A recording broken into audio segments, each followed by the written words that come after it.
ಮಳೆಯಿಲ್ಲದೆ ರಾಜ್ಯಾದ್ಯಂತ ಆತಂಕ ಉಂಟಾಗಿದೆ. ಭೂಮಿ ಒಣಗಿ ಹೋಗಿದೆ. ನೀರಿಗಾಗಿ ಎಲ್ಲೆಡೆ ಹಾಹಾಕಾರ ತಲೆದೂರಿದೆ. ಆದರೆ ಗ್ರಾಮೀಣ ಜನತೆ ಮಳೆಗಾಗಿ ವಿಶೇಷ ಆಚರಣೆಯನ್ನ ಕೈಗೊಂಡಿದ್ದಾರೆ.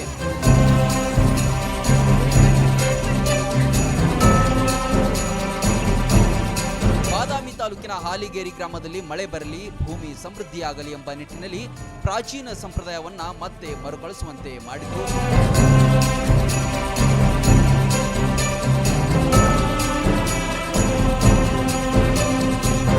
ಹಿಂದಿನಿಂದಲೂ ಮಳೆ ಬರದೇ ಇದ್ದಾಗ ಜನರು ಗುರ್ಚಿ ಎಂಬ ವಿಶೇಷ ಆಚರಣೆ ಮಾಡಿಕೊಂಡು ಬರೋದು ಸಂಪ್ರದಾಯವಾಗಿದೆ. ಈ ಸಲ ಕೂಡ ಆಚರಣೆ ಮಾಡಿದ್ದು ಗಮನ ಸೆಳೆಯಿತು. ಊರಿನ ತುಂಬಾ ಮೆರವಣಿಗೆಯನ್ನ ಮಾಡಲಾಯಿತು.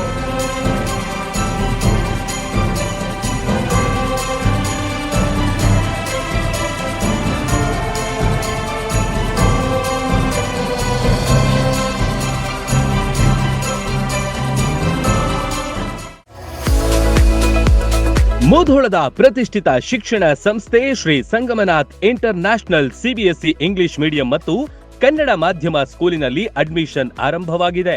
ನುರಿತ ಬೋಧಕರು, ಡಿಜಿಟಲ್ ಕ್ಲಾಸ್ ರೂಮ್, ಸುಸಜ್ಜಿತ ವಿಜ್ಞಾನ, ಗಣಿತ, ಕಂಪ್ಯೂಟರ್ ಲ್ಯಾಬ್ಗಳು, ವಿಶಾಲವಾದ ಆಟದ ಮೈದಾನ, ಸ್ಕೂಲ್ ಬಸ್ ಸೌಲಭ್ಯಗಳಿವೆ. ಇಷ್ಟೇ ಅಲ್ಲದೆ ವಸತಿ ಶಾಲೆಗಳಿಗೆ ಆಯ್ಕೆಯಾಗಲು ಬೇಕಾದ ಉಚಿತ ಕೋಚಿಂಗ್ ನೀಡಲಾಗುತ್ತೆ. ಸುಂದರ ಪರಿಸರ ಮಕ್ಕಳ ಕಲಿಕೆಗೆ ಮುದ ನೀಡುವಂತಿದೆ. ನರ್ಸರಿಯಿಂದ 10ನೇ ತರಗತಿ ತನಕ ಒಂದೇ ಸೂರಿನಡಿ ಗುಣಮಟ್ಟದ ಶಿಕ್ಷಣ ಕಲಿಯುವ ಅವಕಾಶ ನಿಮ್ಮದಾಗಿಸಿ. ಸತತ 13 ವರ್ಷಗಳಿಂದ ಎಸ್ಎಸ್ಎಲ್ಸಿಯಲ್ಲಿ 100% ಫಲಿತಾಂಶ ಬಂದಿದೆ. ಕ್ರೀಡೆ ಹಾಗೂ ಸಾಂಸ್ಕೃತಿಕ ಕಲಿಕೆಗೂ ಹೆಚ್ಚಿನ ಒತ್ತು ಕೊಡುತ್ತೇವೆ. ನಿಮ್ಮ ಮಕ್ಕಳ ಉಜ್ವಲ ಭವಿಷ್ಯವೇ ನಮ್ಮ ಗುರಿ.